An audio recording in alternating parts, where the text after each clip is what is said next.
सत्य और अहिंसा जैसे शस्त्र से जिसने संपूर्ण विश्व को जीता, उस महात्मा के द्वारा जलाई गई अलख आज भी सिर्फ हम भारतीयों को भी नहीं बल्कि संपूर्ण विश्व को प्रेरणा देती। कहते हैं ना, हजारों साल नरगिस अपने बेनुरे पे रोती है, बड़े दिनों पे होते हैं चमन में दीदवर पैदा। आज हम उस महान शख्सियत के बारे में जानेंगे जिसे हम महात्मा गांधी के नाम से जानते हैं। महात्मा, यह विशेषण उन्हें रविंद्रनाथ टैगोर ने दिया, जबकि सुभाष चंद्र बोस ने आजाद हिंद फौज के रेडियो से उन्हें संबोधित करते हुए कहा कि हे राष्ट्रपिता, हम अपने आजादी की अंतिम लड़ाई लड़ने जा रहे हैं। और ये राष्ट्रपिता संबोधन भी सुभाष चंद्र बोस के द्वारा दिया गया है। आज हम जानेंगे महात्मा गांधी के प्रारंभिक जीवन और उनके दक्षिण अफ्रीका का प्रवास, जो लगभग 20 वर्ष का था। इस दौरान ही उन्होंने अपना सत्याग्रह आंदोलन प्रारंभ किया था। उस विषय में आज हम लोग बात करेंगे और ये जीएस पॉइंट ऑफ व्यू से बहुत ही इंपॉर्टेंट टॉपिक है। आप सबों से मैं आग्रह करना चाहूंगा कि हमारे चैनल करियर कंसल्ट को आप सब्सक्राइब करें, बेल बटन दबाएं, इसे लाइक शेयर करें, ताकि जब भी इस तरह का वीडियो जो कॉम्पिटिटिव पॉइंट ऑफ व्यू से बनाए जाते हैं वो आप तक सहजता के साथ पहुंच सके। आइए सबसे पहले हम मोहनदास करमचंद गांधी के प्रारंभिक जीवन के बारे में जानें। महात्मा गांधी का जन्म जो है वो 2 अक्टूबर 1859, 2 अक्टूबर 1869 को गुजरात के कठियावाड़ के पोरबंदर नामक स्थान पे हुआ था। इनके दादा का नाम उत्तम चंद गांधी था, जबकि पिता का नाम करमचंद गांधी, जो काबा गांधी के नाम से भी प्रसिद्ध थे, काबा गांधी। और ये जो थे ये पोरबंदर रियासत, जूनागढ़ रियासत, राजकोट रियासत और बीकानेर रियासत के दीवान भी थे काबा गांधी। इनकी माता का नाम, गांधी जी की माता का नाम पुतलीबाई था। 1876 ईस्वी में महात्मा गांधी ने गोकुल दास माकन जी की बेटे कस्तूरबा गांधी से विवाह किया। इनकी प्रारंभिक शिक्षा तो राजकोट में ही हुई, मैट्रिक पास किया। उसके बाद 1888 में ये इंग्लैंड गए और 1891 में इनर टेम्पल से इन्होंने बैरिस्ट्री पास की और उसके बाद भारत आए और मुंबई में अपना रजिस्ट्रेशन एज ए वकील कराया। 1893 में यह घटना बहुत ही इंपॉर्टेंट है, क्योंकि दक्षिण अफ्रीका भारत से काफी लोग जाते थे, खासकर गुजरात के लोग, क्योंकि वहां ईख की खेती में भारतीय मजदूरों की आवश्यकता होती थी। तो अच्छे तादाद में भारतीय जो थे और खासकर गुजरात और दक्षिण भारत के लोग, वो लोग जाकर दक्षिण अफ्रीका में बस गए थे। तो वहीं के रहने वाले थे, एक व्यापारी थे अब्दुल्ला।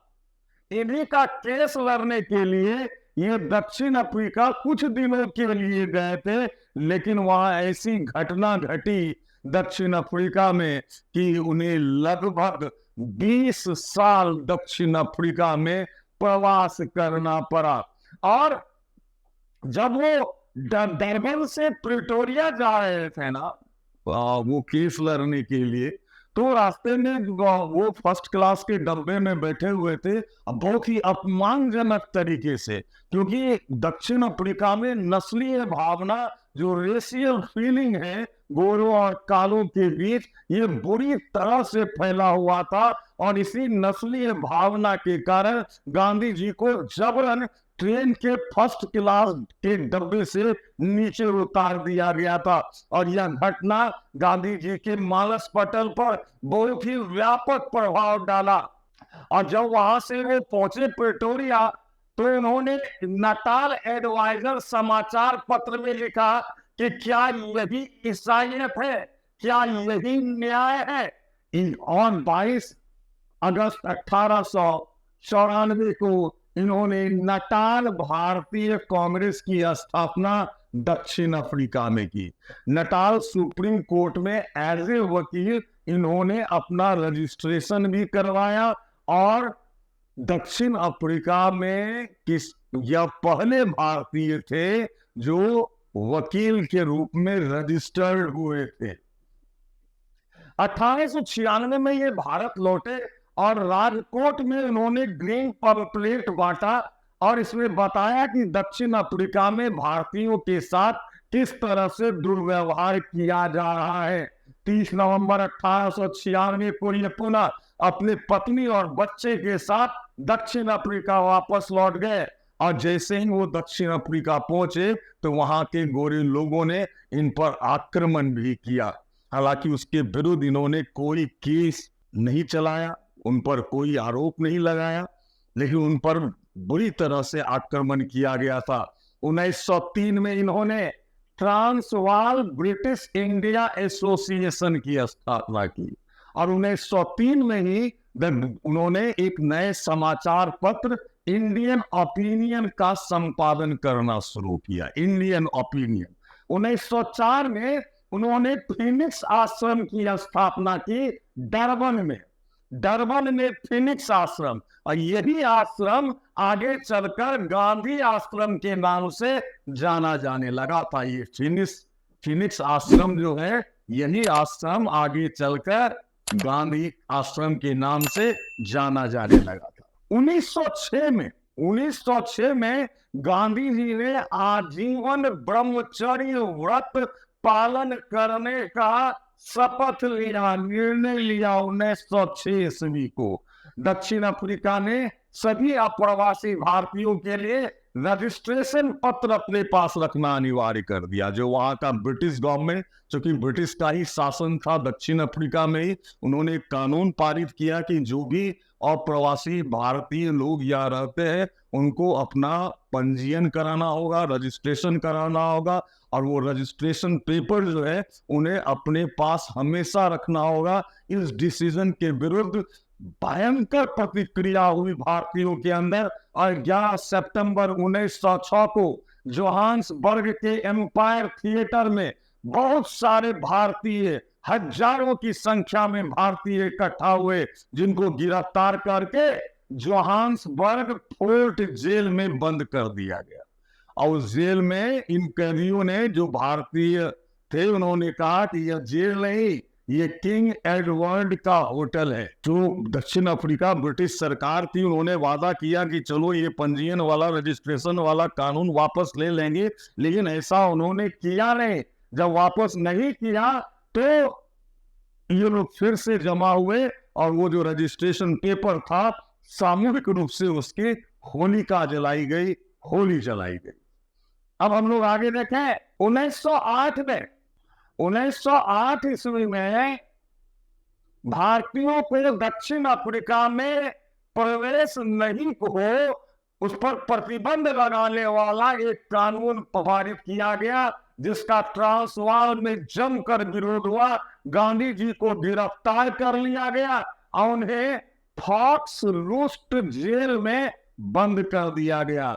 30 मई उन्हें जेल से जब वो निकले तो 30 मई 1910 ईस्वी को उन्होंने टॉलस्टॉय फॉर्म की स्थापना कहा कि तो ट्रांसवाल में की। गांधी जी के जर्मन मित्र थे जिनका नाम था कॉलिन वॉक, उन्होंने भारतीयों के पुनर्वास करने के लिए गांधी जी की काफी मदद की। बहुत ही गहरे दोस्त थे जो जर्मनी के रहने वाले थे, जिनका नाम था कॉलिन वॉक।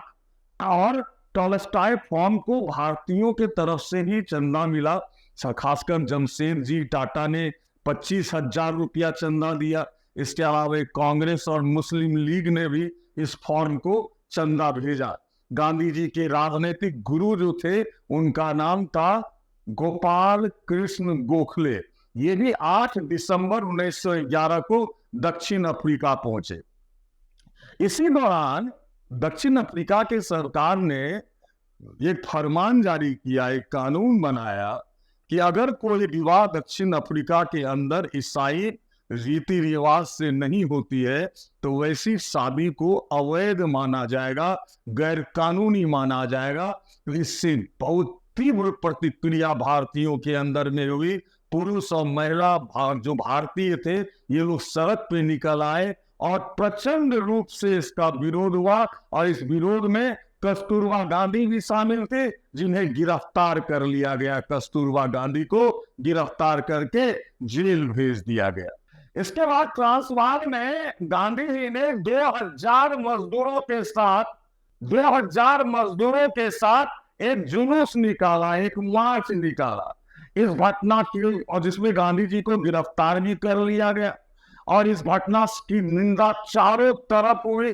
जो हार्डिंग थे गवर्नर जनरल, उन्होंने कहा ऐसा कोई देश जो स्वयं को सभ्य कहता हो ऐसा अत्याचार सहन नहीं कर सकता। गांधी जी, हार्डिंग, गोखले और C.F. एंड्रयूज के प्रयास से दक्षिण अफ्रीका में जो भारतीयों की मांग थी उसे स्वीकार कर लिया गया। एक तरह से गांधी जी का जो सत्याग्रह आंदोलन था, है ना, सत्य के साथ आग्रह करना, अहिंसात्मक आंदोलन, इसका सूत्रपात जो है गांधी जी ने दक्षिण अफ्रीका में किया और वहां वो सफल भी हुए। भारतीयों की मांग मान ली गई। उसके बाद वो 18 जुलाई 1914 ईस्वी को गांधी जी दक्षिण अफ्रीका से चले और 1915 को वे भारत पहुंचे। वो जिस जहाज पर भारत आए थे उस जहाज का नाम था SS अरेबिया। SS अरेबिया जहाज में बैठ के आए थे और बॉम्बे के अपोलो बंदर पर वो 9 जनवरी 1915 को पहुंचे। बॉम्बे पहुंचे थे कब? जनवरी 1915 को। और 20 मई 1915 को उन्होंने अहमदाबाद में सत्याग्रह आश्रम की स्थापना की। अहमदाबाद में सत्याग्रह आश्रम, और यही सत्याग्रह आश्रम जो है आगे चलकर साबरमती आश्रम के नाम से विख्यात हुआ। भारत आने के पहले ही गांधी जी बहुत ही प्रसिद्ध हो चुके थे पूरे भारतवर्ष में। भारत की जो आम जनता तो अशिक्षित थी, गरीब थी, वो तो सिर्फ कानों से सुना था गांधी के बारे में। उनको लगता था गांधी जी कोई साधु संत या तांत्रिक है जो हम लोगों को भी कष्ट से मुक्त कर देंगे। इस तरह का विचारधारा गांधी के प्रति था, इसलिए लोगों का हुजूम उनको देखने के लिए जहां वो जाते उमड़ जाता था। लेकिन 1915 से लेकर 1917 तक गांधी जी ने किसी भी आंदोलन में भाग नहीं लिया, क्योंकि ये प्रथम विश्व युद्ध का समय था। उन्होंने भारतीयों से ब्रिटिश सेना में भर्ती होने का आग्रह भी किया, इसलिए उन्हें केसर हिंद की भी उपाधि दी गई और उन्हें भर्ती करने वाला सार्जेंट भी कहा गया। हालांकि इसी दौरान होम रूल आंदोलन एनी बेसेंट और बाल गंगाधर तिलक ने छेड़ा था पूरे भारतवर्ष में, लेकिन गांधी जी की इसमें कोई भी भूमिका नहीं रही। भारत की धरती पर जो गांधीवादी आंदोलन था, पहला आंदोलन था चंपारण सत्याग्रह आंदोलन। नेक्स्ट वीडियो में हम लोग भारत में गांधीवादी आंदोलन की चर्चा करेंगे, जिसमें चंपारण सत्याग्रह से लेकर भारत छोड़ो आंदोलन तक की चर्चा होगी, जो गांधीवादी आंदोलन था या गांधी युग का आंदोलन था। तो आज का वीडियो इतना ही। आज हम लोगों ने दक्षिण अफ्रीका में गांधी के प्रवास को देखा और इस दौरान उनका जो क्रियाकलाप था उसे भी देखा, और यह जाना कि पहला सत्याग्रह आंदोलन जो है दक्षिण अफ्रीका में ही इसका शुभारंभ गांधी जी के द्वारा किया गया। अगर आप लोगों को हमारा यह वीडियो पसंद आया हो तो हमारे चैनल करियर कंसल्ट को सब्सक्राइब करें, बेल बटन दबाएं हमारा यह वीडियो जितने भी कंपटीशन की तैयारी करने वाले अभ्यर्थी हैं उन सब के लिए लाभप्रद है। कंसेप्ट एंड फैक्ट, क्योंकि आप लोग जो भी ऑब्जेक्टिव पैटर्न पर तैयारी कर रहे हैं उनको कंसेप्ट और फैक्ट दोनों को मजबूत करना है, ताकि जो भी क्वेश्चन आता है वो आइदर कंसेप्ट से होता है या फैक्चुअल बेस्ड होता है, चाहे वो यूपीएससी का एग्जाम हो, एसएससी हो, बीपीएससी हो या अदर स्टेट पीसीएस हो। इसलिए जीएस में कंसेप्ट और फैक्ट दोनों पर फोकस्ड हो। सो समस्त शुभकामनाओं के साथ अगले वीडियो में बहुत ही जल्द मिलेंगे, तब तक के लिए बहुत बहुत धन्यवाद। Thank you.